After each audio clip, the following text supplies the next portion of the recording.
Three, two, one. Ladies and gentlemen, Bryan is back. And the last time I spoke to Bryan was, I think, a week ago or a week and a half on the CMO Asia podcast, right? Yeah, it's fun.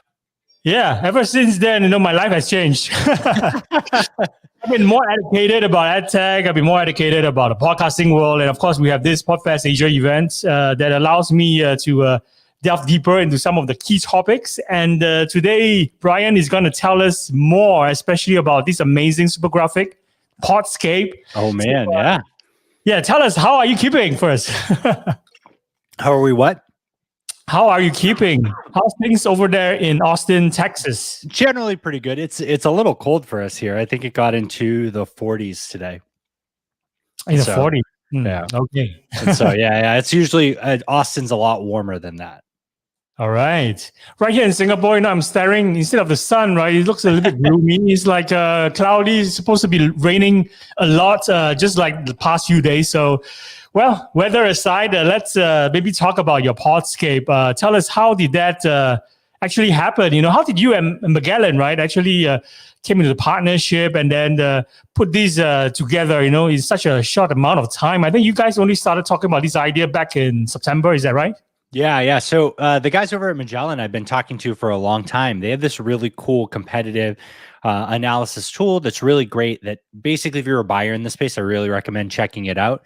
And they reached out. They really liked the newsletter, and they showed me that image that they had, the one I posted in my article. That's all the sticky notes on their wall. And they're just like, we want to take this and turn it into a graphic like this. And they showed me one of the Lumascapes. And I was like, oh, I've seen that a lot. And they said, yeah, but we're running out of ideas for what to add in here. We only see our narrow view. Can we add yours in there? And I was like, oh, cool. 2 narrow views together. Let's do this. And so, we worked on it, and we got to a point where we had to say, like, hey, this is probably the best that we can do right now. We're going to put it out for client or for feedback. We had 180 logos on it. It came out last Monday. We had another update coming out this upcoming Monday. I'm really excited to see it. A lot of great feedback. A lot of people have reached out to us. And it's just going to keep growing, right? Like, it's fair to say right now in its current form, it's very US centric. And so we're taking that under consideration. We're figuring out how we can either expand it or how we can help other people make one that's more, country specific. So maybe Wayne, you'll help us out with the Asia one. No problem. I think I was showing off your Podscape to so many speakers already so far during this PodFest Asia event, which is only 1.5 days old. So a few guests have, especially from this part of the world in Asia, are already talking about, their logo is missing, or they want to be part of this super graphic. And some have been trying to reach you as well. So I think one of them is Jamie Ng from Mass. So she's very excited, just like us in Asia. Yeah. And I think when the co-founder of PodFest China comes on, I think he would have some comments on it as well. So we would love, to basically have this conversation and provoke more discussion about your Podscapes. And are you able to maybe show us and share your screen on this Podscape on your particular side? If not, I'll share it on my end. If you could share it on your end, I didn't have it set up yet. No problem. Let me just share it because it looks amazing. It's like probably the best thing I've seen since Martech Super Graphic Landscape, which is by Scott Brinker. Yeah. Let me just open this up. Let's share it. Hopefully you could see it. Can you see it now? Sure can. Yeah. Or it's loading at least. And I mean, like Luma Partners created their own for the audio landscape, and I'm positive they're going to come out one for podcasting too. But I think it's kind of neat for us in podcasting to build our own, because podcasting is such a great example of like an industry where it's like it wants to be separate. There are people in here who have left other mediums and want to keep it separate. And granted, there's big money and big agencies and big ad tech coming in here. But there's something cool and unique and different about it. And I think that we as a podcasting community are really, I don't know, I think we're more receptive from things that come from within than from analysis from someone who's not, someone who doesn't have skin in the game. I see. Okay. And one of the things that struck me as well is that this is probably about 100 companies at this moment. is there potential for it to grow into like 8,000? Just like, what the MarTech landscape has now grown into, right? They started with 100 as well. I think back in 2012, but 8 years later, it's like 8,000 companies in that landscape. It looks like pretty crowded. Yeah. I don't think we're here to gate anybody. Like we're not here to tell people that they're not part of it. I mean, I think there are some pretty base criteria. Like, I definitely do apologize for all the production houses that, it's just like they've made 10 shows and it's all very small and local, that right now they might not be the right fit for it. But I think overall, like, we're not here to gate people. We're here to have people add to it, and we want to hear their feedback. This is fantastic. And it provokes discussion. It helps us also feel like there's a sense of belonging and community and this tribe as well, because it seems like it's a growing and thriving community. And the more people getting into this industry is always a good sign, yeah? Absolutely. Absolutely. Fantastic. Let's move on quickly to the next topic because of we only have like 30 minutes. I know, right? Have to ask you, how does or what are some of the best conversations that you had this year? I think your Sounds Profitable newsletter has really taken off this year, and more people are finding out about how awesome it is. You're getting more subscribers, I'm sure. Yeah. So what are some of the best conversations that you had this year, either online, on a podcast show, like you were on my podcast show a week and a half ago, or maybe even offline? What's really neat about it is right now, because it's still so new, after an article goes out, I get so many emails about it, and people will be like, I agree with that opinion. Let's talk more. And those are great. And I book those meetings all the time. But my favorite ones are when someone says, I think you're completely wrong. And I'm like, yes, tell me, educate me on the other side of it. I only see one side of it. I talked to, I've talked to a lot of podcast producers and whatnot, or people owning their own business. One guy messaged me on Twitter and was just like, hey, what about the people that are small business, like 4 people making over $1 million doing ad sales and don't use ad tech at all? Have you ever thought about covering them? And I responded back. I was like, I definitely haven't thought about covering them because it's not using ad tech, but tell me all about this. Like, I want to learn about it. And then, one of the leads of the guy who runs Fable and Folly, actually, he read my post-roll is bullshit article, and he's just like, I disagree, and here's why. And I was like, I super didn't take into account host read for narrative fiction.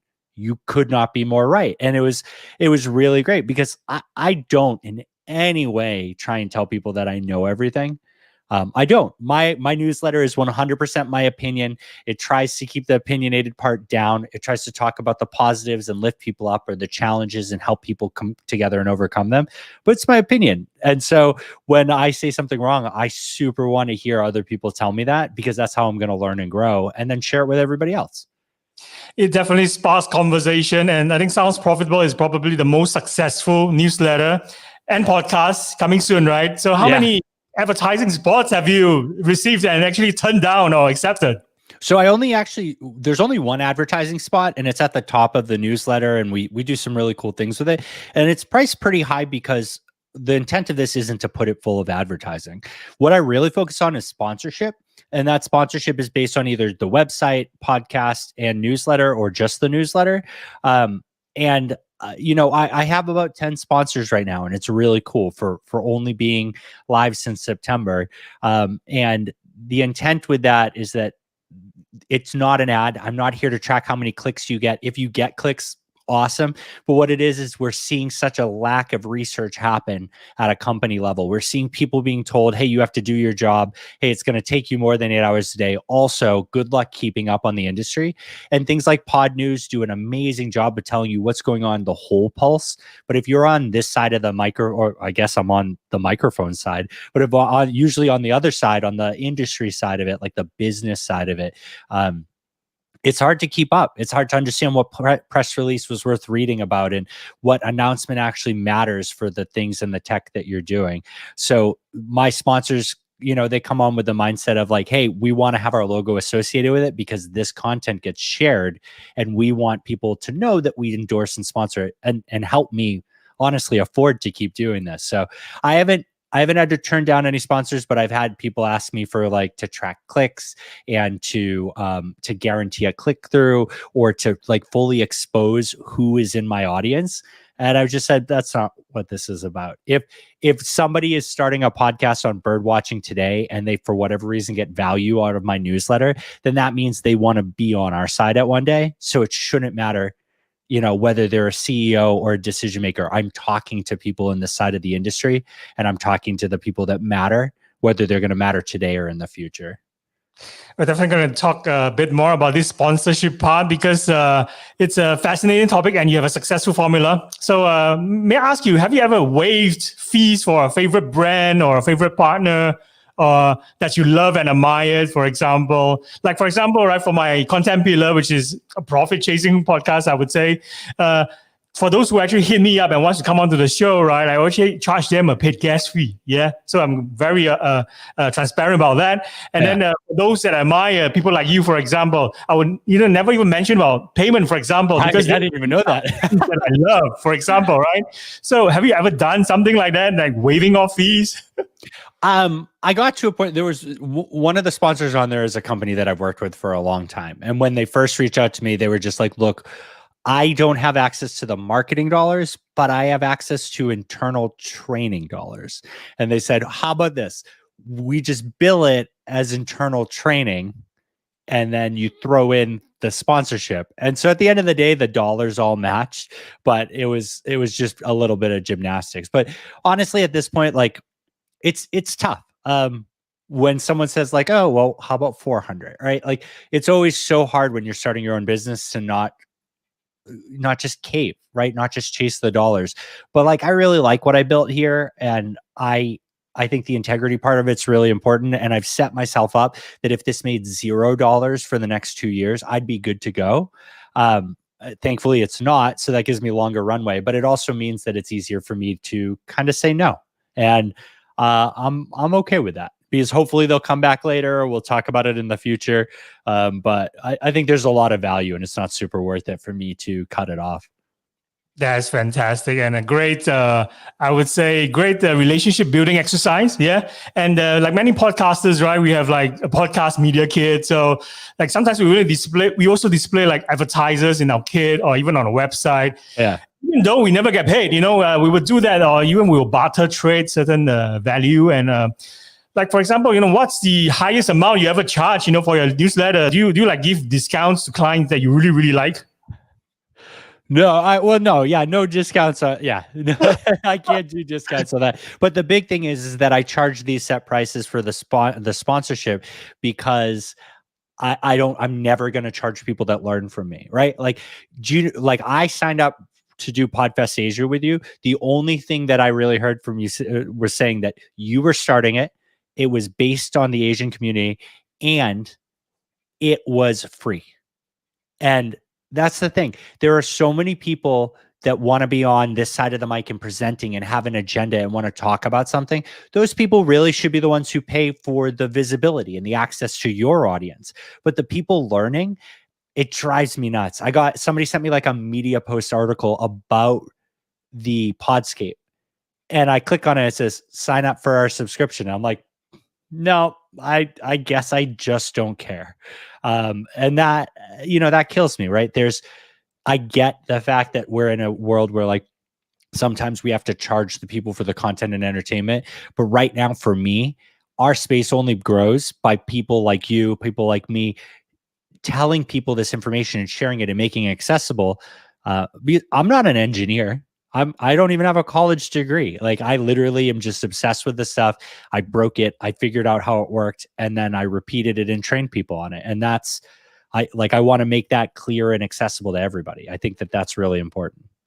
And I think that's why we all love Bryan Barletta, because your intent is pure and you never do it, and put all your stuff, behind a paywall. There are so many great resources and knowledge that you're sharing that are incredible, and you give it away for free because we could see that you want to see the industry really rise up and basically lift all boats together, right? That's something that always, stay top of mind when I actually thought about doing something, better call Bryan because he's very supportive of this industry and his intent is pure. I think people could see that straight away and find that to be on your side, is definitely gonna be an exercise that is not just gonna be like looking towards monetary gains or benefits, but more as one way to learn, from the master and to really get the good guidance also, about how to actually nail this or to convert this passion into something that is more worthwhile. Yeah, it's not just measured by monetary terms. Yeah. I think, and that's the truth of it. I think that they're like the U.S. market and some of the larger developed markets in podcasting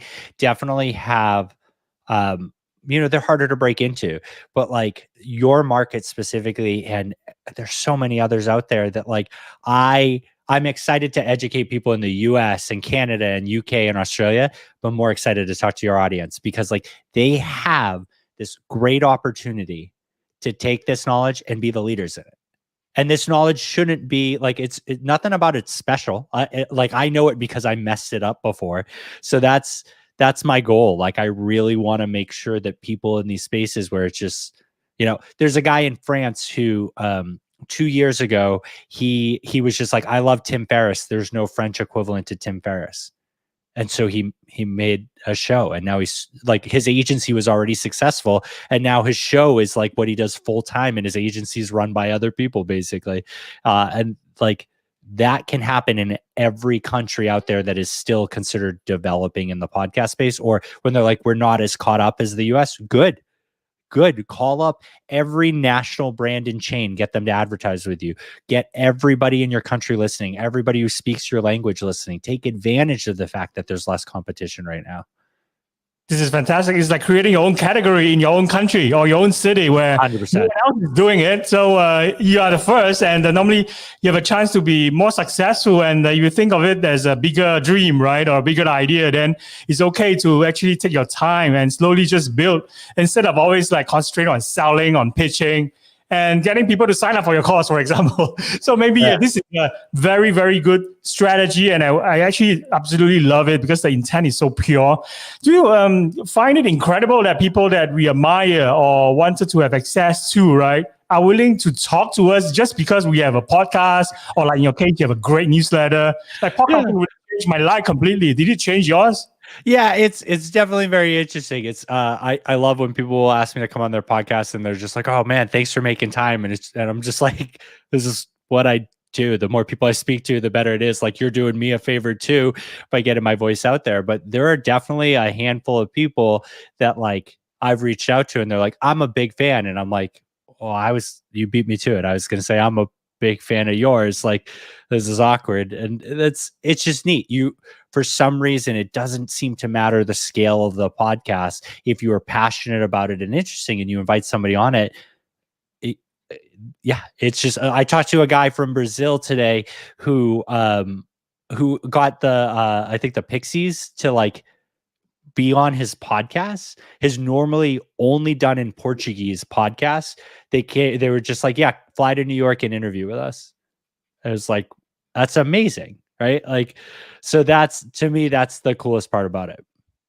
Fantastic. So we're going to maybe ask you a bit more about what you were doing, before podcasting. For those in Asia who are unfamiliar with you, I hope that by now they should be more familiar with you. But for those that aren't so familiar, what were you exactly doing before podcasting? Yeah. So, when I was in college, I was obsessed with the iPhone. It came out, I forget what year I was in, but I was in college. And I started like doing app reviews, right? I reached out to somebody on like a freelance writing forum, and we partnered together and created AppV and AndroidApps.com. And we would just do these video reviews. I would do them. I would play with the app for 15 minutes, write a quick article, put a camera face down on it, play around with it, and read the article as like an overdub. And I'd make 6 to 12 of those videos a day.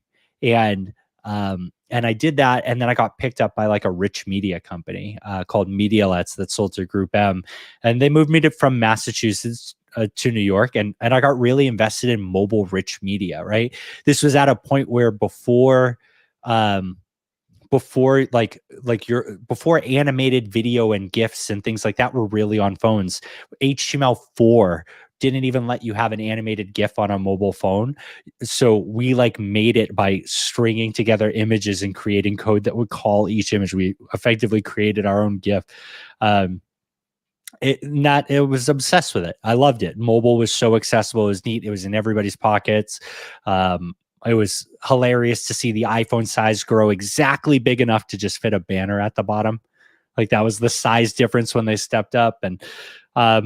And then somewhere around the middle of my career, I switched from mobile to podcasting. We were working with, I was one of the founding members of Barometric, and it was attribution tracking, and Progressive Auto Insurance was just like, we'd like to track WNYC's podcasts. And we all kind of looked at each other and we're like, yeah, I guess that would work. And so we did that, and the rest, that's why I'm here now. I was there at Barometric until they sold to Claritas, and then I was at Megaphone for about a year. And I left in August. So fantastic. And the rest, like they say, is history. Yeah. When you started, do you have to explain to your clients what is a podcast in the beginning? I think that, the lucky part of working in podcast attribution, or just attribution in general, is that the people that come to you already are buying that and they just want to validate it.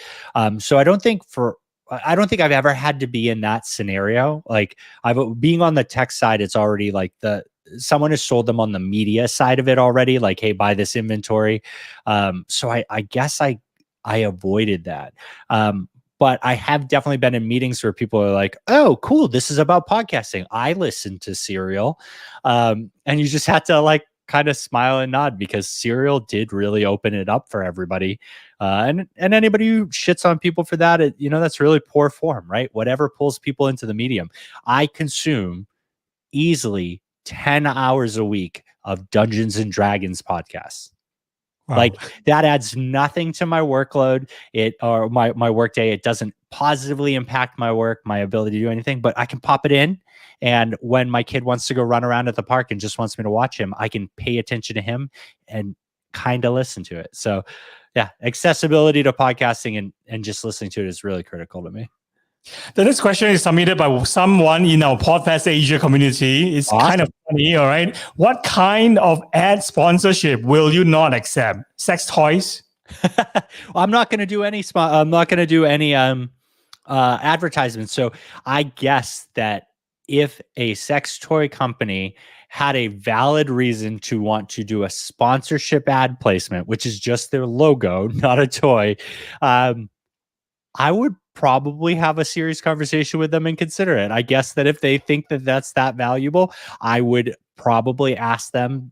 The conditions I would set is I would want to track that, and I would want to see what the conversion benefit is for them, and I'd want to share that with my audience. So I guess if it goes obscure, the more obscure it is, the more I'm going to push them to share their data to show why they find it valuable.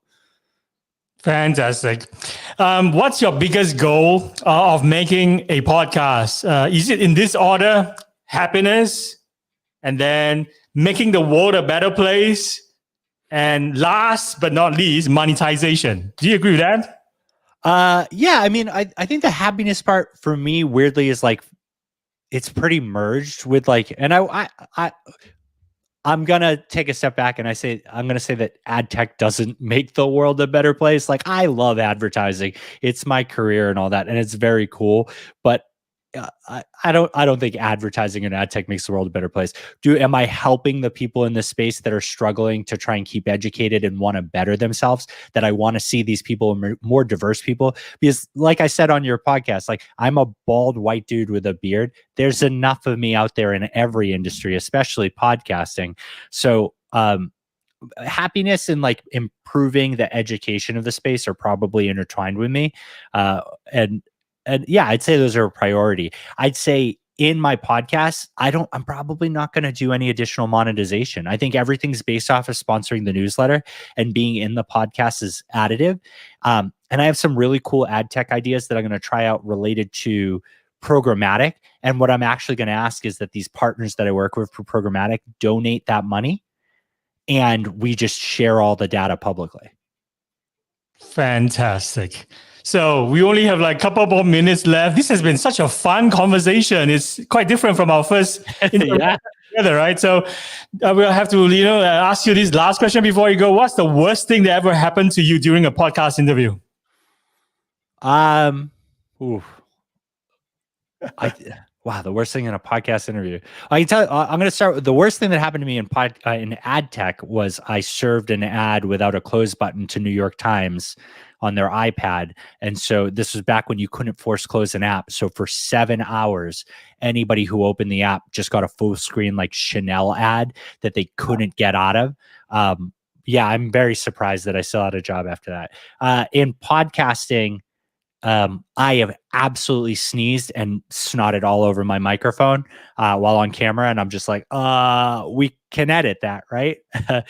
And so, yeah, thankfully they did edit it out. So that was good.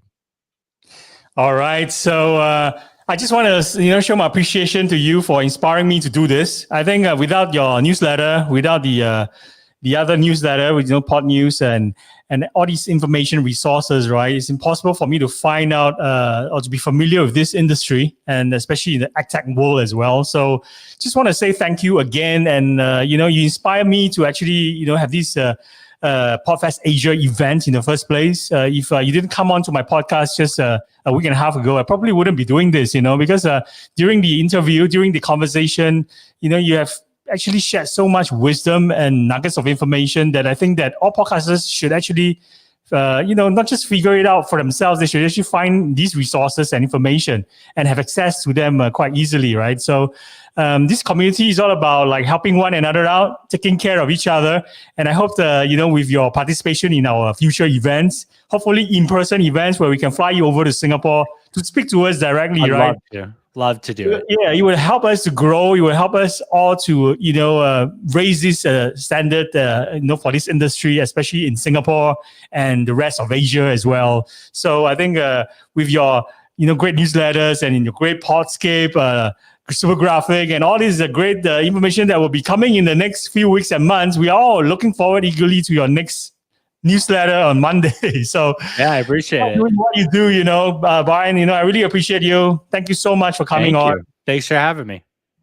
Any last words for our audience in PodFest Asia community before we go? The third Thursday of every month going forward, I'm doing a product deep dive on like ad tech companies and what their product actually does. Instead of a press release, instead of marketing material, they're going to walk me through their platform, and I'm going to ask really tough questions on how it actually works, where the data comes from, why it's beneficial. And we're going to premiere it live the third Thursday of every month at 4 p.m. Eastern time in the US. And then after that, it's going to be available on demand. It's free. Completely free. I would love people to sign up for it on LinkedIn just so I can show that a lot of people are interested in it. But my main goal is that this is going to be available once a month. And I am currently booked all the way until August of next year. So I have no doubt that this is going to be an ongoing thing that's going to be really fun for everybody to participate in. 2021 is going to be an exciting year, probably the best year for podcasting. And with you're leading the light and showing us the right approach, which is not always thinking about monetization, pitching and selling. I think this is the right way to do it. So thank you once again, my friend. And I hope to see you in our next edition. Hopefully there is a second edition coming up as soon as January, maybe late January or early February. So we hope to invite you back as our 10-post speaker this time. I would love to participate. Thank you so much for having me. Thank you, Bryan. You have a nice day. Nice evening over there. Have a good one. Cheers. Goodbye. Bye. And that's Bryan Barletta. So I urge our PodFest Asia community to go check out his Sounds Profitable website and newsletter, and also upcoming episodes where he has a podcast which is complementing what he's talking about on those newsletters. So check them out. The next guest we have, I think he's currently waiting in the backstage of this podcasting studio. Chris Erwin. Let's see how he's doing. Hey, Wayne. How are you doing, my friend? I'm doing great. I was just listening to Bryan. I don't know Bryan, but he sounds like a really great guest, and it sounds like a fun conversation. So it's great. We should have a happy hour gathering where maybe you have like a dozen of speakers, right, who was on this PodFest Asia show, and basically get to know each other, get connected, and do an introduction while we actually leave a glass to one another, right? Yeah, we could cheers one another. We can have get to know one another on a little bit deeper level. We could do it virtually during this pandemic, but then once this all clears up, maybe we can all do it in person in Singapore or in the States, wherever. Fantastic idea. I think let's do that. I'll try to maybe find a slot either at the end of this event or maybe sometime next week, because I know that everybody will be away, for their holidays after that. So we better do it fast and get a gathering, lined up together. Yeah. Yeah, and I promise that I have a mustache, which is legacy from Movember, a fundraiser that I'm doing, which I know is overtaking my face, but I think next time that we regroup, I'll look a little bit different. Fantastic. Can't wait to see how you look, without your mustache. But fantastic. So what are you going to share with us today? I understand that, you're doing fantastic work with rock water industries. And recently you had a 2-part, I think, series of articles, or should I say reports. And they really, opened my eyes to how, the at-home audio is going to basically change everybody's lives, right? So maybe start off by telling us what you do. What is a day in the life as the founder of Rock Water? Yeah, I'll tell you guys a bit about Rock Water and what we do and some of our work. And then I'll tell you about this, the next consumer frontier through the intersection of what's happening with smart speaker proliferation and also the global pandemic and COVID, and how that's creating some really unique opportunities for microcast and short form audio programming. So Rock Water, we have a simple mission. We service the world's most ambitious and invested leadership that are operating in media, technology, and commerce. And where we are really specialized and adept is that we help our clients activate IP, content, and talent personality to drive new revenues, launch new business lines, and then also do merger and acquisitions and raise capital. Because some of our team members, including myself, we're former investment bankers from back in the day. We work with all different types of clients. So large Fortune 50 companies like Google and YouTube, big international conglomerates like Mitsui out of Tokyo. We work with large Hollywood celebrities like Conan O'Brien and Team Coco, big cable networks like Viacom, digital publishers, like the whole gambit. So yeah, we do a lot of different type of work. And I think what's maybe interesting for your audience from the audio front of a few recent examples is we were working with a big podcast network that was like, wow, look at the M&A with The Ringer, with Barstool Sports that was happening like a year and a half ago. They wanted to grow faster and they needed the right strategy to do that, present to their board and raise more capital. So we help them say, here's where the market opportunity is. Here's where your team is uniquely advantaged. Here's how you can grow your IP, grow your revenues, and be a bigger business and get your board to agree. Another quick sample project before I dive into the smart speaker stuff is we worked with a big Hollywood personality that had $1 billion+ home decor licensing line. And we went to them and said, you have a great business, but you got to take it direct to consumer, have more proximity to the customers, make higher margin with your business, and go to where your customers are. And so we've helped them work through a social selling e-commerce strategy that they can launch in 2021. So that's some of the work that we do on the advisory side. But yeah, we publish business intelligence. So we write a newsletter, which you've read, called Throughline, that we publish every couple of weeks. And then, we actually have a podcast called the Come Up Podcast, where we interview all these different types of leaders. Like we've interviewed the COO of Team Coco, the founder of a bridal e-commerce company. I actually just interviewed the founder of Network, a new shoppable commerce platform. And we help tell their backstories and their rise to how they create their new business.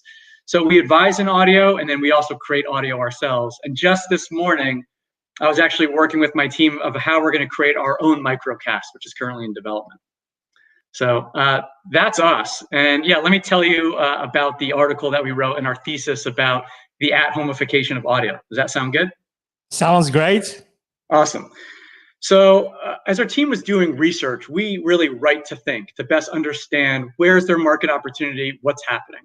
And we noticed two interesting dynamics. One was the rapid proliferation of smart speakers. We saw forecasts where there was going to be over 660 million smart speakers globally by 2024. That right now there's more smart speakers than there is wearable tech and AR and VR tech. And then within the next couple of years, there's going to be more smart speakers than there are tablets. And so with this incredible install base, this is bringing a very rich, interactive, AI-empowered distribution medium into the home. That's very interesting. The second thing that we saw that started to happen is the global pandemic and COVID. So we've written about this before, like the at-homeification of everything. People are working from home, they're doing fitness classes at home, they're doing education at home, they are ordering their food and they're cooking more. And so we started to see with COVID and smart speakers, this is a really interesting combination of two market forces that's creating this next consumer frontier, which is a massive opportunity. And so we started thinking about, what do brands and marketers and publishers need to know about this opportunity, and how can they take advantage of it? And so we actually started thinking back to, well, what's like a parallel that could be similar to digital video, right? So in digital video, going back like 10, 15 years with the growth of the smartphone, broadband internet, and social networks, premium rich and video entertainment went from the home to out of the home, because you could take your smartphone with you while you're driving, or while you're commuting, or while you're at events. And what that caused is that you didn't take like 90-minute premium movies or 30-minute TV episodes. The content had to become bite-sized, snackable, and short form when it moved out of the home. We see a similar trend that's like the reverse happening now in audio. Audio was typically developed for being out of the home, your commute while you're on the go, longer form radio, longer form podcasts. As it now moves into the home with smart speakers and also with COVID, we think that these formats are going to fundamentally change. And there's three main dynamics that are going to cause this change, okay? One is that they're going to become sticky and routine-based. Second is that they're going to have increased content density. And third is that they're going to be more personalized and be more interactive. I could break down some examples of each of those pillars, but before I do, any questions from you, Wayne, that you want to chime in on or ask about? I think I'm actually very curious about these three core pillars of effective at-home audio. So please expand these three core pillars for us. Yeah, and what's important to understand is, just like when video moved out of the home, it didn't necessarily cannibalize certain types of at-home TV viewership. Yes, linear TV is declining and things are changing, but we believe these two types of content can work together, short form and long form. Same thing with audio. We think that the at-home audio is going to still work well with the long form commuting, on-the-go radio and podcasts. So with your routine-based programming, this is a really exciting opportunity for brands, because brands want to develop longer-term relationships with their buyers, with their users. And so there's a chance to bring in all the different daily mundane activities. You can now have an experience with a brand that's beyond the point of purchase. Here's a great example. The Chompers podcast that a lot of people have talked about, produced by Gimlet Media, which is now owned by Spotify, and did in partnership with P&G with Crest and Oral-B. It's a 3-minute Alexa skill that teaches kids how to brush their teeth and entertains and delights them at the exact same time. So you say, Alexa, play Chompers. And then a host comes on with fun music, with fun kid contributors, gives you the right technique to brush your teeth. And then while you're brushing your teeth, it actually co-educates you. And so I was listening to it this morning while I was brushing my own teeth, just to, kind of prepare for this. And it was teaching you about the orchestra, the different parts of the orchestra, about music theory. And then, it does that for 2 to 3 minutes. So it ensures you brush your teeth for the right amount of time. And then you're learning at the same time. And then at the end, I was surprised, there was also an ad spot, an ad unit as well, for a totally different brand. But that's really exciting. Most people look at brushing their teeth as like, oh, that's a really boring, mundane moment. But how can we enrich that with a really great content experience that then actually develops a stickier relationship between the listener and the brand itself? And then in that moment, while you have the dedicated listener, you can actually say, oh, hey, Alexa, like I'm running out of toothpaste. I need more. Can you add that to my like Amazon e-commerce basket? So there's so much that you can do there. So the second pillar is, and just thinking of all of these routines, there's so much. There's fitness, there's cooking, there's entertainment, short and long form, etc. The second one is content density, right? So think about TikTok. In a 15-second TikTok format, the greatest creators are giving you, they're delivering humor, comedy, cuteness, all these oohs and aha moments in a very short, high impact, lots of punch, short amount of time.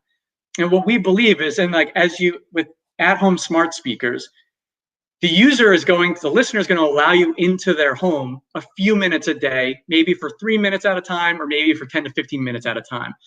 In those short moments, you got to give the listener something special. So having that density is really important. And just because it's short, 3 to 10 minutes, doesn't mean that it's necessarily easier to create. We know a lot of different talent managers at Rockwater and with their clients who create really highly dense content for TikTok. It can take a lot of time and resources and effort to get it done right. So brands and brand marketers and publishers need to make sure that they're working with the right teams and the right podcast studios to make sure that their microcast content is best optimized. Third is personalization and interactivity. So with smart speakers, right, the definition of a smart speaker is that it's internet enabled. You have a two-way relationship and conversation with the smart speaker. It's not a one-way broadcast. So the microcast is not just, it can be custom to you every time, just like how we described in the Chompers example. So how can you interact with it? How can also the smart speaker learn your daily habits so it's giving you personalized content, personalized commerce recommendations, an experience that feels unique? So those are the three main pillars. And then I know we wrote about in this article, you had also brought up, okay, so how does this manifest in fitness, in sports, in personalization audio, in health and wellness? And I can give some examples, but I'll take a pause there. Any questions on any of that? My first take is that the creative capabilities are astounding, and I'm actually quite excited. Thinking about the possibilities of doing microcast content, and perhaps the CMOs, the brands, the organizations out there should really delve deep into this particular topic, because it's going to benefit them in terms of how they do even things like live stream commerce. Is that the right term to call it? Yeah. No, you're totally right. And think about the power of audio. So here's a few stats. I think the updated market size for podcast ads in 2019 is around 750 million, growing from a few hundred million in like the prior year. It's going to be over $1 billion in 2021. The global ad market is over $600 billion. So it's still very nascent, but it's growing very quickly. And the reason is podcast ads are very effective because they're often like, they're host read. They feel intimate. You feel like you have a trusting relationship with the podcast and with the podcast host. And that's very, very powerful. And so, yes, to that point, Wayne, the podcast advertising space is growing much faster, even irrespective of COVID, than people expected. And so brands and marketers saying they are already investing in content to tell their stories. Dollar Shave Club, Harry's, Away, a lot of direct-to-consumer brands are already launching blogs and podcasts to help develop a stickier customer relationship. Figuring out how to use microcasts to tell their brand stories and create compelling ad inventory is very, very important. Totally agree. So let's talk about a few examples. Like, this is the fun of it, where we like to riff about ideas and see where we like to, maybe this inspires your audience to think even more broadly than we are. But we think about sports content. So a trend that we've seen in sports, particularly in esports and in gaming, is the personalization, right? So in traditional linear TV sports, when you're watching the game, you maybe have like one camera angle at a time that then toggles between whatever the network decides to show you. And if you're watching, CBS Sports, the commentator that you're listening to is who's on CBS. Why does it have to be that way? In esports, you can actually personalize with different graphic overlays to say, what are the stats that you want to see about the game, about the players, about historical performance? You can change your camera views in real time. That's really powerful stuff. And that's how Gen Z wants choice. They want a la carte options. So let's give them choice in sports as well. So here, for example, if I'm watching an NFL game on a CBS channel on linear TV, what if I could mute the commentators? And then on my smart speaker, I could say, Alexa, play from the Blue Wire Podcast Network, the live commentator option number 1. And all of a sudden, I'm getting commentators that I like better. And maybe there's a bunch of options. It's not just one option. It can be 10 different options. And what's even more interesting, too, is the commentating doesn't even necessarily need to come from sports personalities. It can come from celebrities that you like. You really like Conan O'Brien from Team Coco and Conan O'Brien Needs a Friend, or you like Michael Barbaro from The Daily? I'm a huge fan of Team Coco, by the way. I listen to his podcast, Conan Needs a Friend, a lot. Yeah. So what if Conan or Michael Barbaro wanted to be your commentator for the game? That could be kind of fun, change it up. Even the NFL did an example of this. I think they launched this in 2019, where while you're watching a game, for newbie watchers that don't understand all the rules, I think they created something that it's called the rookie guide to the NFL. And you could say, Alexa, can you explain what pass interference is? Can you explain what a touchdown is? And it pulls from a library of 2,000 different short microcast segments that explain what it is. And then now with a lot of smart speakers that have a screen on them, it can also show you adjacent content. And this speaks to the point of, it's not cannibalizing what's on the TV. It works together. It's companion content. That's one example. Amazing. This is amazing. I think some of the examples you mentioned are basically, reinventing the way we consume sports. I'm a big fan of English Premier League, so I watch a lot of Liverpool games on TV. Yeah. And it does get a little bit boring after a while because it's always the same angles, same commentator, same kind of biased commentary sometimes. There are some commentators that we know is basically not a supporter of your favorite team, right? So it would be great to switch the commentary to maybe someone who is podcasting and actually grew up of a fan club or a fan community. And it would be great to hear sometimes our point of view, right? Do you recommend CMOs and brands and organizations to add all these creative capabilities as well as at-home audio strategy for their 2021 roadmap? Oh, 100%. I was actually talking to an SVP of podcasts at a big TV network.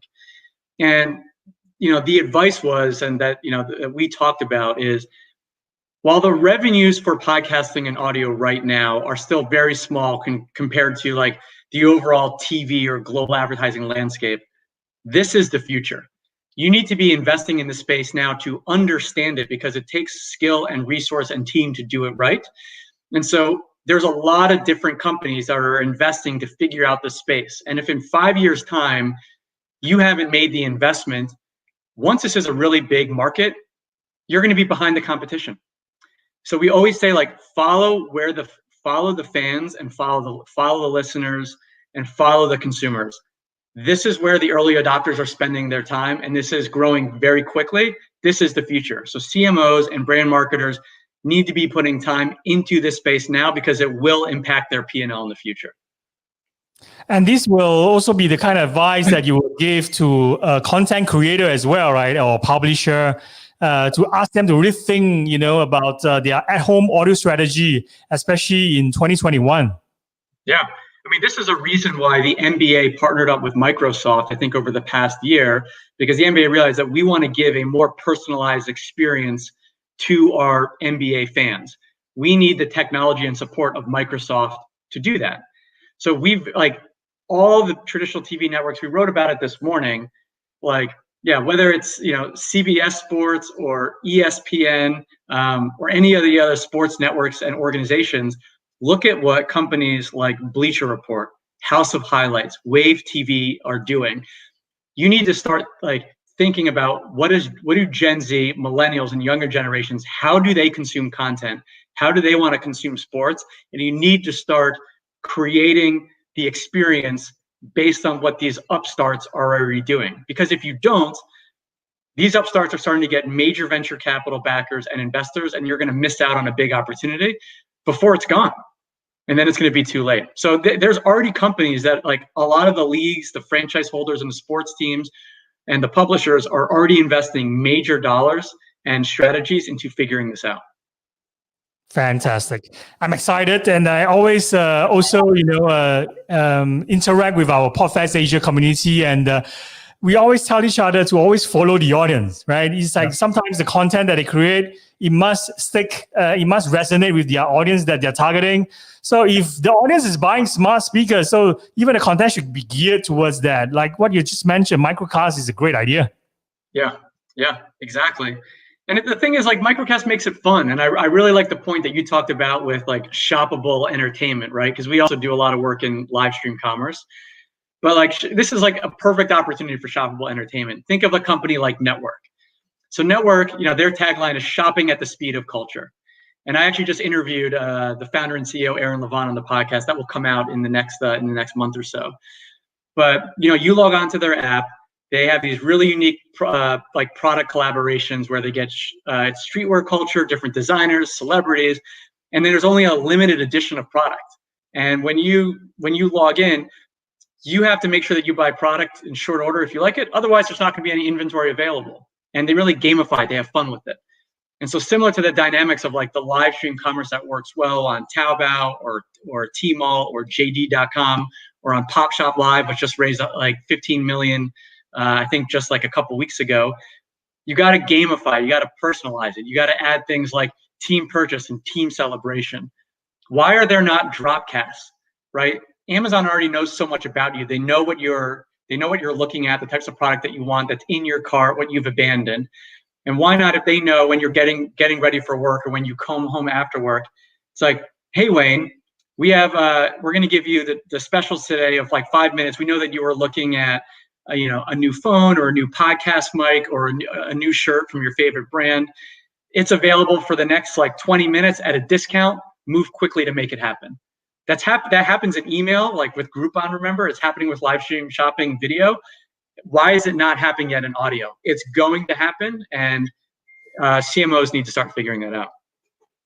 So smart speakers and all these creative capabilities, they are definitely the next frontier for consumer attention, right? So unlike comparable like devices like mobile phones, connected to TVs, tablets, or even like out-of-home screens, this battlefield, in your opinion, do you think is still relatively empty with regards to programming and business partnerships?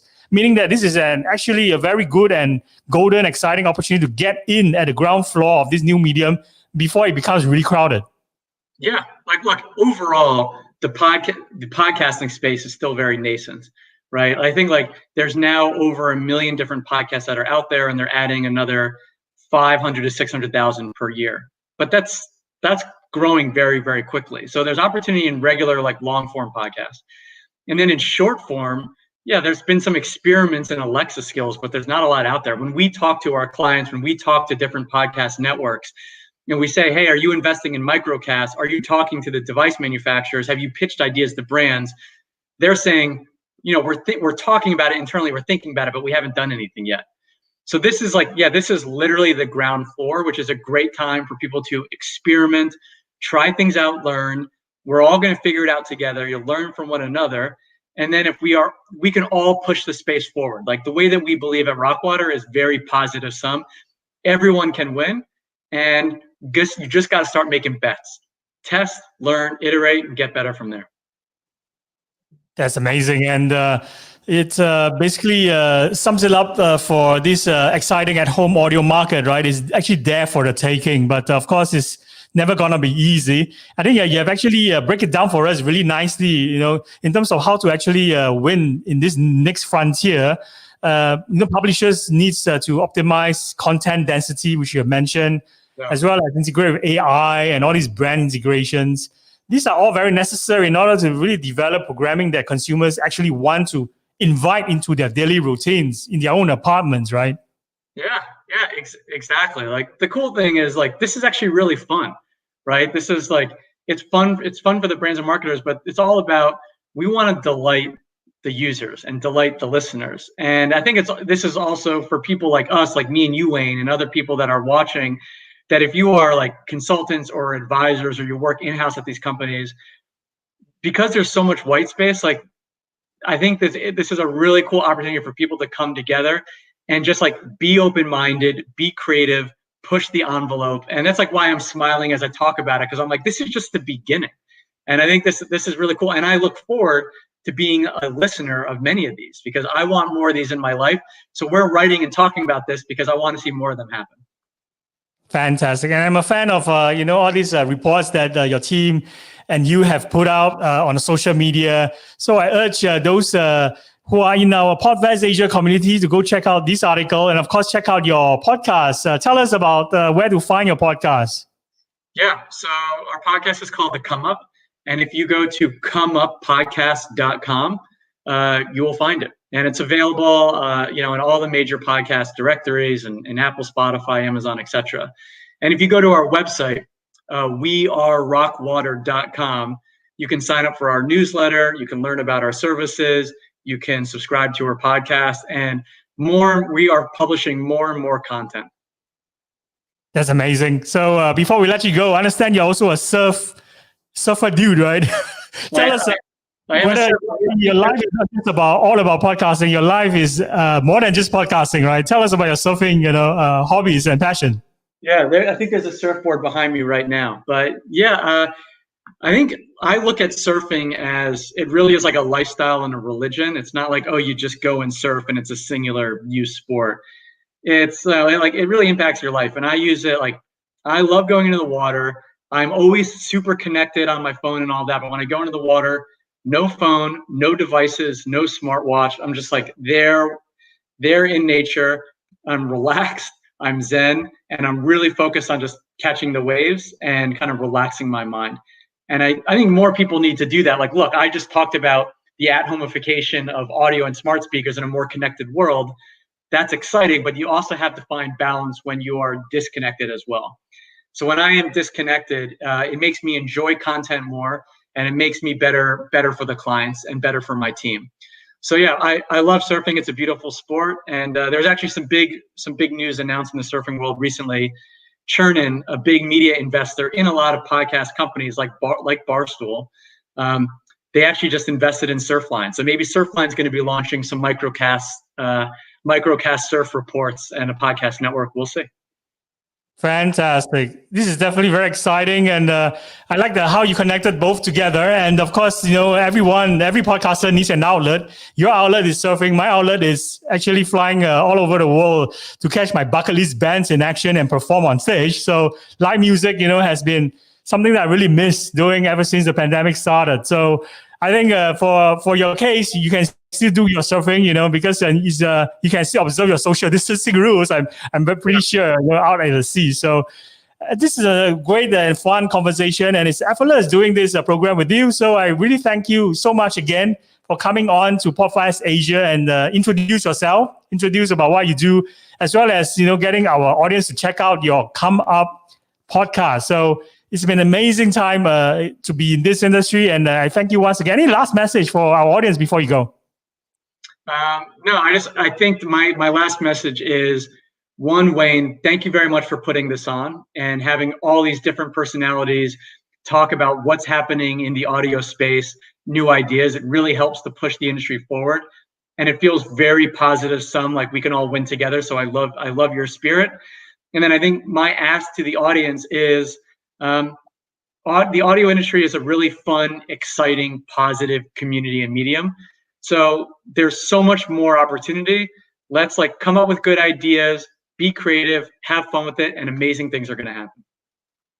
Thank you so much. And that's a very nice way to wrap things up. And I'll hope to see you very soon in our future events.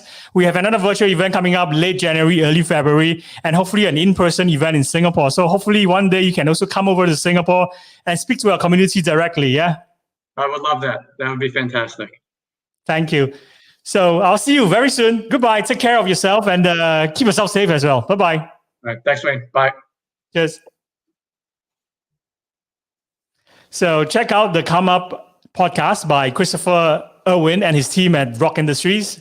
Next, coming up in our lineup of all-star speakers, I should say, is someone who is the founder of PodPage. His name is Brenden Mulligan. Let's see whether he's at the backstage of the podcasting studio and add him to the stream. Hi, Brenden. How are you? Good. How are you doing? I'm fantastic. I've been streaming since 6 a.m. yesterday, but of course, I had a nap in between, and now I'm refreshed and ready to go and see more action. Yeah. So it's always an honor and thrilling to have a founder, for someone who has actually seen so much action, especially in the tech world. And maybe for those in our PodFest Asia community who are unfamiliar with you, maybe can you do an introduction and give us a 1-minute elevator pitch as well for PodPage? Sure.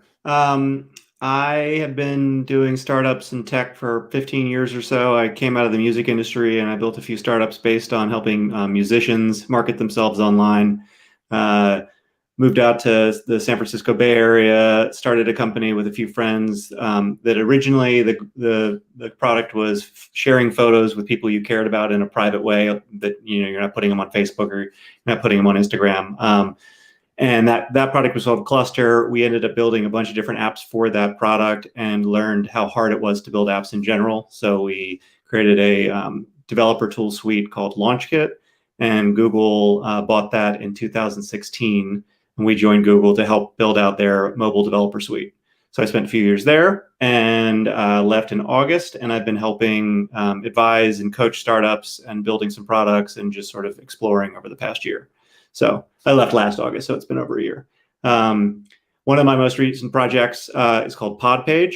And the elevator pitch for PodPage is it is the simplest way for a podcaster to launch a fully customizable, self-managed, automatically up-to-date, modern-looking, mobile-friendly, search engine optimized website. So you can go on to podpage.com, you can type in your podcast name, and within 10 seconds, you can choose between 10 different templates, and then you can get into the dashboard and you can customize it and add your brand to it, and you can launch it within 5 minutes. So we have thousands of podcasters that have used it over the past couple months, and yeah, it's going really well, and it's great. It's a fun community to be a part of. That's a really nice pitch, and of course, just want to double clarify. Did I spell your name correctly, Brenden Mulligan? That's Brenden. DEN, okay. So it's important for us to get your name right, because I think you're creating a lot of great stuff out there, especially for podcasters like me. I've always put off actually building a website because it requires a lot of heavy lifting. Yeah, and it's until when I discovered PodPage through one of the newsletters that I subscribed to, and I signed up as a member, and I was really fascinated about how quickly I could put up a website together. And with the possibility of actually, directing traffic, especially organic traffic, right, to this website rather than to Apple Player or Spotify or Google Podcast Player. Yep, totally. It's we try to make it as easy as possible. I've built some web platforms for creative people before, and I found that the key is if you can find a way to make it easy, quick, and it stays up to date, they don't have to mess with it. It's sort of the best of all worlds. So I'm going to have to ask you this question. What makes you want to start this and get involved in this podcasting space? It's like, like I just mentioned earlier that the top links for podcasters were always directed, the traffic is always directed to players like Spotify and all that. So yeah, basically, helping us to bring in more organic traffic and bring more value to podcasters by setting up PodPage, right? So is this the main reason why you want to start this? Well, so I've been working with musicians and creatives for a very long time. And I think what ends up happening is there's a bunch of platforms that come out that creatives can use. So musicians can put their stuff on MySpace, and then now Spotify and Apple, iTunes, now Apple Music, which is great. It's great to be able to have a place to put content where there's an audience. The thing that you trade is the direct relationship with your listeners. And so what you end up doing is enabling these platforms to own that relationship with the listeners, which sometimes is a disaster. When MySpace fell apart 10 years ago, musicians had built entire fan communities on there. And when MySpace went away, they'd spent, some major label artists spent millions of dollars amassing fans there, and then they were gone. And so I I don't know. I can't think of a single reason not to build a direct relationship with your audience. And so for podcasters, I just started noticing a very common theme where you'd search for a podcast on Google and the top links on the Google page were all sending you to Apple or Stitcher or, all these different sites, Spotify, Google Podcasts. And it's a missed opportunity. Like, you can bring people to your website and then send them along to those places, but to not have your website be a part of your marketing, sort of your marketing toolkit, is crazy to me. And so the other amazing thing about building a website is if your podcast is a CMO Asia podcast and you type that into Google, if you've registered cmoasiapodcast.com or whatever, just if you have a somewhat similarly named domain name and you just submit that to Google, you basically become number one on the list within a few weeks, because Google knows that, Apple Podcasts is great, the Spotify is great, but like, it's not the authoritative source for your podcast. So if you've registered a domain name that's similar, you basically you win the Google number one spot almost immediately. So it just is a no-brainer to have a website, and it's really relatively easy. So so that that's the goal. That's what I always say. I say, get people to come to your website, and then you can send them along to wherever you want to send them along to. So that's one of the big problems it solves. The other big thing is that a lot of people, you hear this in a lot of podcasters, on a lot of podcasts, where at the end they're like, great, thanks for listening. Please rank us on Apple Podcasts and go support our Patreon and subscribe to us on Google. And they're trying to send you all over the place. And like in a newsletter or in an email written form content, it's easy to have lots of places for listeners to go or readers to go. But for listeners, they're in their car. They have to remember to do all this stuff. Like, it's easier just to make it simple for them. And so with PodPage, you can say, thanks for, let's say you're doing episode 39. You can say, thanks for listening. Go to cmoasiapodcast.com/39 and you can read the episode notes and rate us. And you can just send them to one place. And then when they get there, they can go other places. So I don't know, it's just, again, it's a no brainer. And I think a lot of the pushback for building websites in the music community, and I've found in the podcasting community, is just like non-technical. They don't know how to do it. It's a pain in the ass to have to keep it up to date. Like all this stuff that really isn't, we've sort of made all those things not actual problems. So I think you solved the pain point for many podcasters who are creators, right? They are quite similar in terms of like similarity to artists and musicians. They care more about their art, and sometimes they forget that they also need to be a great marketer or even be conversant in SEO, for example, and having their own domain name. These are a lot of basics, but it's something that probably is least priority for them. But of course, your solution basically is a godsend for them. And I think another game changer that the PodPage are delivering to podcasters is that you actually show reviews as well. You're pulling in reviews from everywhere, from Apple, and you get easy links to submit reviews, right? That is like a godsend. It's funny because it's just, to me, it's so obvious. Like, there's all this content all over the place, and you should pull it all in and show it all in the same place. So yeah, that's been there from the beginning. We just this week added guest profiles. So if you had me on your podcast, traditionally in the title or in the show notes, you might write some stuff about me, but now we've made it so you can have a whole page for every one of your guests on your website that's just automatically created for and then you attach that to your episodes. And so some podcasts that might have the same guest back over and over and over again, there's a whole page on your website that's dedicated to that guest and shows all the episodes they've been on and links out to their social networks and all that. So it's just trying to think of like those common things that all podcasters are going to need that they probably aren't going to get if they try to go to some generic website builder or build it on their own. So tell us more about these guest profiles. This is the new feature. I think I just received this in my inbox this morning in Singapore. Yeah. And it's really exciting. It's like I could see basically all the profiles, write up about a guest. And there's also like a picture that's attached. And they're all, nicely organized in the website form, right? So how does this actually work? Well, it's, a thing about the website is you want to create a website that a robot, being Google, can easily understand and read and organize for you. And so it's great to have a page with lots of text, but the more structured data you can put and the more pages dedicated to certain things that you can put, the more Google's kind of understand how to navigate the site. So what you're showing, just to be clear for the audience, this is the blog post about it. So there's a lot of different screenshots for this feature. But basically what this allows you to do is a lot of podcasts are interview format. And so, you might in your show notes write timestamps of when, what topics you covered with the person. You might write who your sponsors are, and you probably are going to put like a little blurb or bio for that person. And so this just gives you more space to put that kind of information. So you can put on every episode page, if you link to a guest at the bottom, it'll have, that bio and that information. And then again, they have their own page on your site. And so if someone for us was to had heard of, had heard my name and your name, and there was some episode, they could search it, and there's a greater chance that Google would be like, oh, these two names together, because Brendan's been on this podcast. It's just it's these little things that you can do that when you have a website that is well structured, you can do automatically without a lot of extra work, as opposed to if you had like a WordPress site or a Squarespace site, you would have to create your post for your episode, then you have to create a whole page for a guest. You have to do that every time a guest comes on. With PodPage, you just enter a name and it all happens automatically. Amazing. Before we ask you for your thoughts on where podcasts are heading, in 2021, can you tell us how many podcasts are hosted on PodPage, and what's the most popular podcast on PodPage? So we don't track. We have no tracking when it comes to plays. Like, we use the links that the podcaster uses. We just pull from the feed. So a lot of people are like, oh, my plays going to count. We actually put your host's media player on your page. So if you're hosting with Buzzsprout, on your page will automatically put the Buzzsprout player. So that said, I have no idea.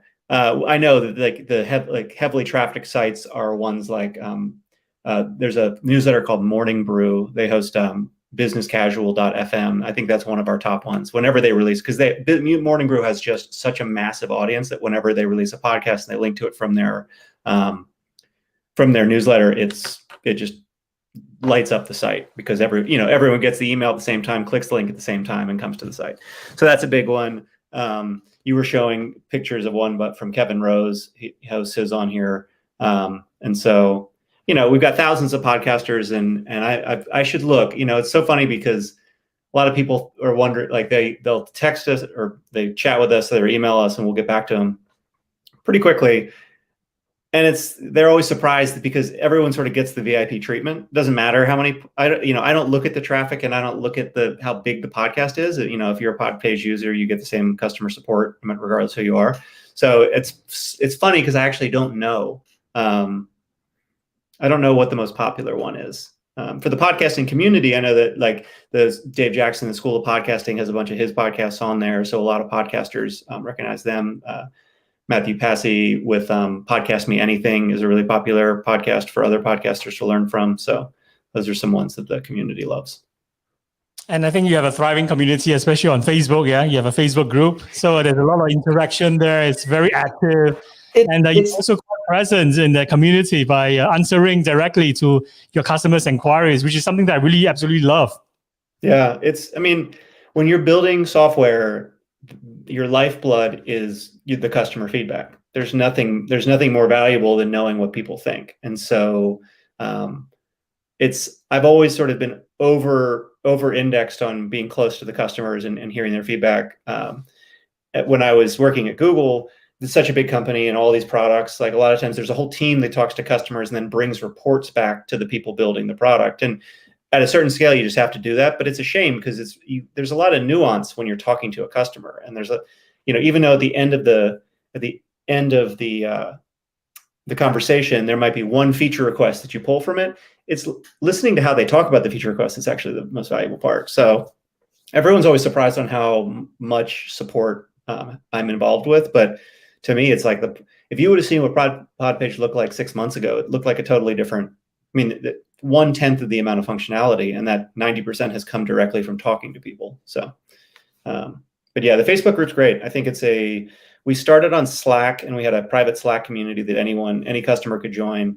And we about a month ago moved over to Facebook, and it's been a better experience for us just because people are already on Facebook, and so they see updates as opposed to having to sign into Slack and go to our Slack channel, which is a shame. I loved Slack, and we still have it, but more people have gotten a lot more active on Facebook. This suddenly got me thinking about a podcast that I was listening to the other day. I think it was also featuring another founder of another tech company, and he was just like you, very involved and basically interacting with their customers daily on Facebook, on community groups. And instead of listening to podcasts, right, he's also a content creator, he's a podcast host. He likes to now basically use other no-code applications, right? That enable him to even listen in to customers who call in to make inquiries, right, about certain feature builds or about troubleshooting issues. So he no longer listens to podcasts when he's exercising at the gym. He's using this particular app called gong.io that allows him to play back all the customer inquiries that were made over the phone. So it becomes a great way for him to receive the feedback, and this feedback loop allows him to create or build even better products or do an upgrade that the customers are demanding. So I think you guys are in the same vein, and you're creating an app, basically a platform that allows podcasters like us to instantly build a website, right, without heavily lifting. And it's a godsend, just like how Canva is for graphic designers.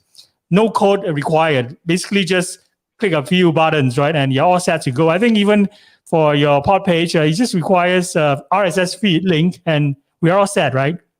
Yeah, for the most part. I mean, I do webinars twice a week that are open to anyone, regardless if you're a PodPage user or not. If you go to podpage.com/webinar, and I talk about podcast websites, and I just talk about what the value of podcast websites are, and then I talk about the different options. Like you can do PodPage, which obviously I think is the best, but you can also have WordPress or Squarespace or Wix or podcast hosts. A lot of times will have a website you can use. So we talk through a lot of that stuff, and then I do a demo of PodPage. And so I go through, I say, okay, here's where you go. You enter your website name, you click generate, and then that next screen, and like 15 seconds later, I usually say, and this is really the end of the road. If you can literally just hit, create account and then walk away, and you don't need to ever come back. And your website will be great. You don't need to do the customization if you don't want to. Like, you just find something that you like, and it'll stay up to date based on the RSS feed. If you want, you can go deep and you can make all kinds of edits and customizations, but you don't really need to. So yeah, the goal was to have it powered as much as possible by that feed, right? If we know what the feed is, we can find you on iTunes. We can pull in your reviews, and so that builds a really nice looking website really quickly. So most people like to do a little bit more. They like to customize the colors and put their own artwork. But for the most part, yeah, it's pretty straightforward. Fantastic. So can you maybe share your thoughts on where podcasts are headed in between 2020 to 2030? I think it's going to be interesting. I think audio in general is becoming more popular. There's a very popular, little buzzy Silicon Valley-ish, a little overhyped app called Clubhouse that is basically people open an app and there's just these audio only chat rooms. And it's really interesting. And some of the content is horrible and some of the content is compelling, and they've got a bunch of attention and raised a lot of money, and are going to, probably build a pretty interesting large business or large product.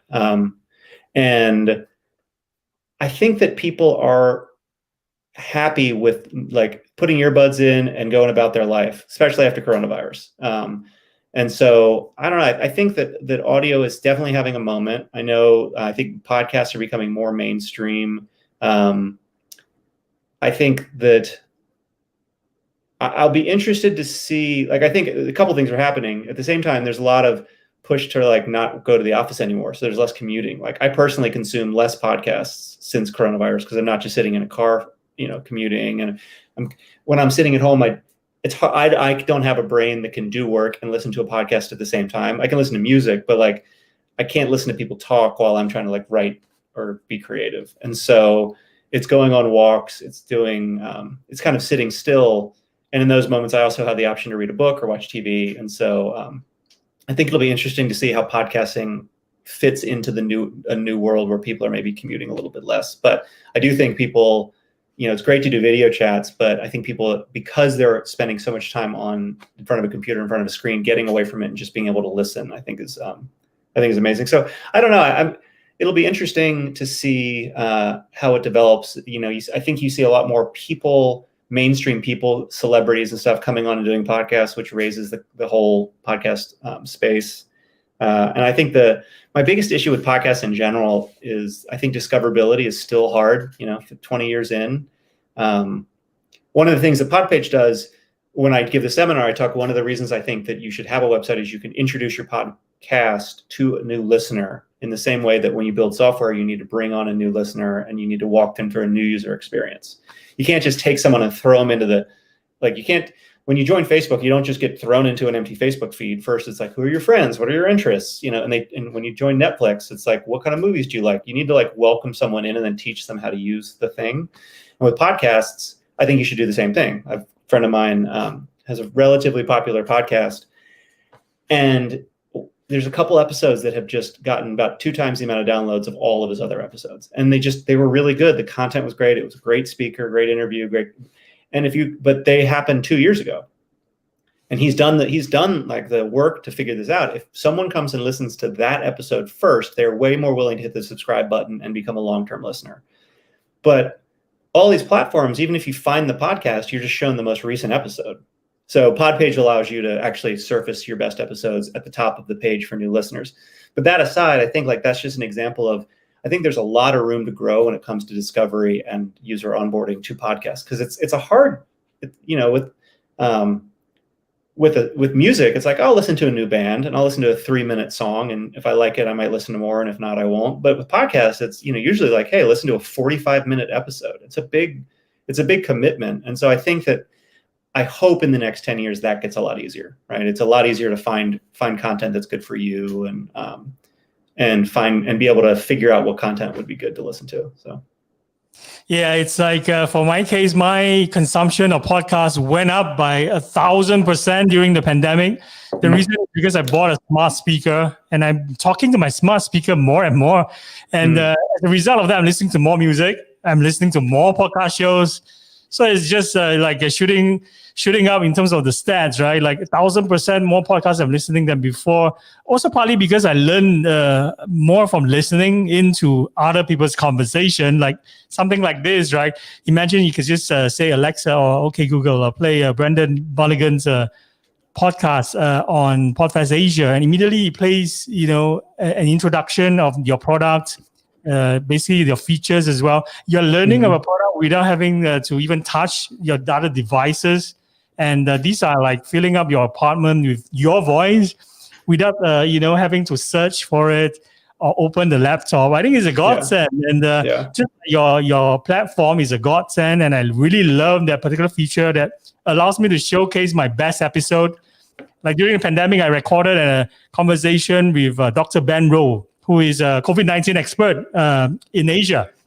So that becomes my featured episode. I put it on top of PodPage as well. I'm getting a lot of traffic as a result. Yeah. So this is really great at highlighting best work, just like how it highlights best work of an artist by having their most essential album, right? Like Nevermind for Nirvana. I think that's the one that probably captures all the grunge fans and alternative rock fans' attention. Yeah. Well, and I think, thinking about other things that are coming for podcasting, and I honestly think that, podcasting, it benefits and suffers from the fact that, there are some people are moving to Spotify, but like Apple just owns it. If you got an iPhone, the chance of you listening to podcasts on a different player than the Apple Podcast player is pretty low. Google is late. If they would have released Google Podcasts, years ago, I think they would be there, but now that's fragmented a little bit. But I'm sure Google always kind of can force you into using their thing on their platform. So, I think that I'm hoping to see a lot of listener innovation on those platforms, because there's just so many things that can connect what you listen to, and smart speakers can do this too, with being able to follow up, right? If I'm like reading an article or I'm reading a book, I can take a pen and I can circle things and I can take notes. And I can do the same with podcasts, but I'm not holding a book. I'm probably doing other things with my hands. And so I think there's going to be some way to attach what you're hearing with how to follow up with it later. I've listened to some podcasts that have great quotes, and I just want to be able to highlight the quote like I would on a Kindle, but I can't. And I never So then it's like, oh, when I get home, I'll have to re-listen to this podcast, find this quote, write it down somewhere, or maybe find the transcript. So I'm excited to see more of that kind of innovation from the players where, maybe I want to like just double tap my phone and it'll take the last 15 seconds and put it in a reading list or, a saved bookmark list or something, stuff like that. I'm sure that'll be coming to make the listener experience a little bit easier. 100%. I absolutely agree. It's like right now the most used instruction I give to my smart speaker is basically to set appointments because it allows me to do that without touching the phone. But how I wish the technology now enables us to zoom in on a particular segment during a conversation or podcast and then bookmark it and maybe even respond to it, make notes on it by just talking to the speaker, right? And the moment you open up your laptop, it's all there. So that's a very exciting, idea, and hopefully it will come to fruition sooner rather than later. So before we let you go, maybe can you tell us some of your favorite podcast shows and share with us some of your favorite podcasters as well, so we can go check out some of your sources for inspiration. Yeah, I mean, like I said, I've been I listen to podcasts when I walk my dog every day. And so that doesn't give me a ton of time. And a lot of the podcasts that I listen to actually put out tons of content. So the general podcast that I think is always fun and almost always I like it because the guests are just totally random is Armchair Expert by Dax Shepard. I always use that as my example during the webinars. And I just think he's got a fascinating mix of like science and actors and all that stuff. So I love that one. He's built an empire, it seems. I listened to My First Million, which is by a couple of people who actually used to live in San Francisco. Now they're kind of around the country, but that's one that it's essentially kind of like a idea generation brainstorm show where they'll just kind of say like, hey, let's talk about the casket industry. And one of them will have dug into the casket industry and be like, this company's worth does like $500 million in revenue by selling caskets. And I don't know, I forget, I think it actually might've been mentioned on there, but like, I always describe it as there's like junk food podcasts. Like the TV example is like, you can watch Survivor or you can watch a documentary. And in the middle is sort of like, My First Million for podcasts is kind of in the middle. It's not like, you don't learn a ton, but it's not a waste of time. It's not really junk food. So I like that one. And I think it doesn't come out very often. So those two I listen to the most because they're constantly releasing new content. Kevin Rose does a great podcast if you're interested in sort of the tech and biohacking space. I think he always has like some very sort of world-class guests when it comes to sort of the future of health and the future of tech that I think is entertaining. But it's not a regular. He maybe has one episode every month or so. It's not regular. So. These are fantastic recommendations. I also want to check it out after this and tell my smart speaker to play those episodes, right? And include this in the show notes as well, so that when we edited out this particular conversation into a podcast form and have the links in the show notes so that we can all access to it. So thank you so much for coming on to this PodFest Asia program. And I urge all our PodFest Asia community to check out PodPage. If you like no-code apps like Canva, you will definitely like PodPage. So tell us when is the next webinar before you go? Actually, tomorrow morning. It's about 12 hours from now. So I do them on Wednesdays and Fridays in the afternoon on Wednesdays, US Pacific time, and in the mornings on Fridays. So try to get to be able to support as many time zones as possible. But yeah, if you go to podpage.com/webinar, you can sign up and book a slot. And yeah, if you go to podpage.com/ and then click preview, you can, if you're wondering, I always tell people who are interested, a lot of people say like, why should I use PodPage versus WordPress or PodPage versus Squarespace or whatever? Or I'm trying to decide which to use. I always say, just go to PodPage and try it if in 10 minutes you haven't built a website you like, then go use something else. Because it's dumb for me to describe it. Just go do it. It takes 2 minutes to get started, and it takes 10 minutes. You can really launch. You completely have your own domain up and everything. So, yeah. So yeah, go to the webinar. I'm happy to welcome anyone and chat with you. And that we do it twice a week. So, and we'll just keep doing those. So it doesn't have to be tomorrow. So. Definitely, I'll go sign up by using the link below, and I'll see you at the webinar. And let's invite you back for our next edition of PodFest Asia, and maybe you have more build features to announce, and maybe even launch it during our program. So I thank you once again, and keep yourself safe and take care of each other over there. Yeah. Great. Thanks so much.